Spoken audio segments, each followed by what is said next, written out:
د کابل په لوی جرګې تالار کې د بهارینو په نوم د 300 غرفو په شاوخوا کې د ښځینه لاسي صنایعو او بېلابېلو نورو توکو نندارتون جوړ شوی و. د بهارینو 11 نړیوال عامه نندارتون چې 150 غرفې د ښځینه‌وو او 150 د نارینه‌وو تجارانو وي، د 4 ورځو لپاره یې خپل تولیدي توکي نندارې ته وړاندې کړي وو. په دې نندارتون کې په پراخه کچه ښځینه صنعتکارانو هم ګډون کړی و او وی ویل دا دویم ځل دی چې د اسلامي امارت په راتګ سره په دا ډول لویو نندارتونونو کې برخه اخلي. دوی وایي له حکومت څخه غواړو چې د ښځینه صنعتکارانو او تجارانو لپاره چې ډیری د کور سرپرستي هم پر غاړه لري، لا ډیره د کار زمینه برابره کړي.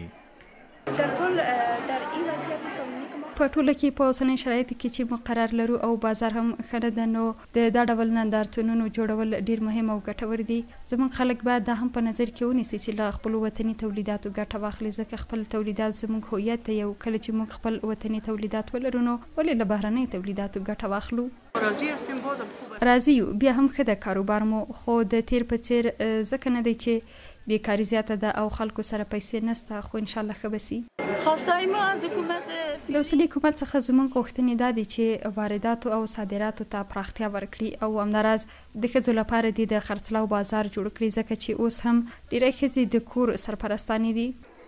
په یاد نندارتون کې ټول ګډونوال خوښ دي او زیاتوي چې لا باید دا ډول نندارتونونه جوړ شي تر څو افغان تجاران په داخلي او په نړیواله کچه خپلو توکو ته بازار موندنه وکړي.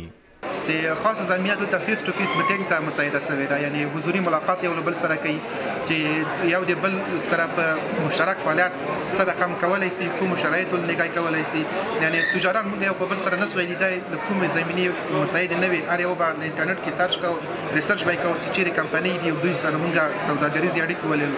خو خوشبختانه دغه نمایشګاه موږ ته دا زمینه مساعده کړله تر څو وکولی شو له خپلو ملي او له ځینو بین المللي سوداګرانو سره نږدې ووینو. د دې نندارتون د پرانستې په غونډه کې د صنعت او تجارت سرپرست وزیر وویل چې دوی د خپلو تجارانو ترڅنګ ولاړ دي او هڅه کوي چې په هره برخه کې د خپلو تجارانو هغه که ښځینه دي او که نارینه ملاتړ یې وکړي. موږ تعهد لرو انشاءالله چې په هره برخه کې وي له خپلو محترمو تجارانو سره یو، هغه که ښځې دي او که زموږ ورونه دي او تجاران مو دي، موږ یې ترڅنګ ولاړ یو او ورسره همکار یو تر څو له یو بل سره د هیواد په آبادۍ او اقتصادي پرمختګ کې برخه واخلو. د ښځو د حقونو فعالان هم دا ډول نندارتونونه چې په پراخه کچه پکې ښځینه صنعتکاران او تجاران هم برخه اخلي ډیر مهم بولي او زیاتوي د خوښۍ ځای ده چې د امارت په راتګ سره دا دویم ځل دی چې دومره لوی نندارتونونه جوړیږي. د ښځو لپاره که چیرته په دې ډول سره د کار زمینه برابره سي دا ډیره ښه خبره ده او دا د هرې مېرمنې هیله او آرزو ده. او بله دا چې که وګورو د ښځو لپاره شرایط تقریبا ښه دي چې دوی کولی سي په بازار کې خرید او فروش ولري او هم په بازار کې ونډه ورکړل سوې ده. د بهارینو 11 نړیوال عامه نندارتون په داسې حال کې جوړیږي چې تر دې وړاندې د بزګر میلې په نوم هم د لاسي صنایعو او کرنیزو توکو لوی نندارتون جوړ شوی و چې په ډیره کچه پکې افغان تجارانو ګډون کړی و او ښه پایله یې هم درلوده.